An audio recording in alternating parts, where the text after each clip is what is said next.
పెట్టినప్పుడు ఆయన అన్నారు దోమలు కుట్టేస్తున్నాయి, దోమలు ఎక్కువగా ఉన్నాయి, దోమలతో చంపించే కుట్రలు చేస్తున్నారని కూడా చేశారు. దాంతో పోలిస్తే అంటే ఇక్కడ ఎంపీ అనా ఈ స్పెషల్ ప్రివిలేజ్ అనుకోవాలా? ఇవన్నీ ఎలా చూడాలి? ఆయన ఆనాడు శాసనసభాపక్ష నేత తెలుగుదేశం పార్టీకి, ఈయన అవును. కూడా పార్లమెంటరీ పక్ష నేత వైసీపీ. అవును. అవును. ఆయనకి ఏం ఫెసిలిటీలు ఇస్తారు, ఈయనకైనా ఇస్తారు. కాకపోతే ఆ ఉమ్, రోజున చంద్రబాబు గారి విషయంలో మిస్బిహేవ్ చేయనీలా ప్రభుత్వం. మీరు గమనిస్తే ఉమ్, ఎక్కడా మిస్బిహేవ్ చేయలే పోలీసు ఉమ్, అధికారులు, చేయనీలా ఉమ్, ప్రభుత్వం.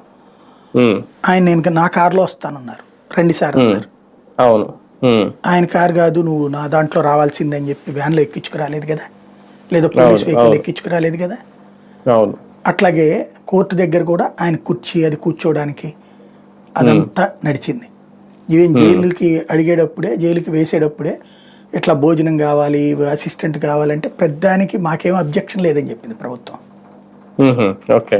ఉమ్, కాబట్టినే కదా వెంటనే ఫెసిలిటీ అందింది.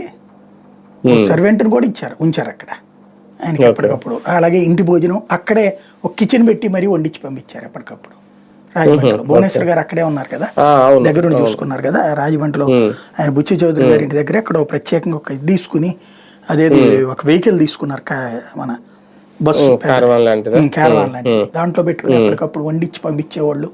అక్కడ ఒక ఇల్లు ఉమ్, తీసుకున్నారు, అదంతా నడిచింది కదా. ఉమ్.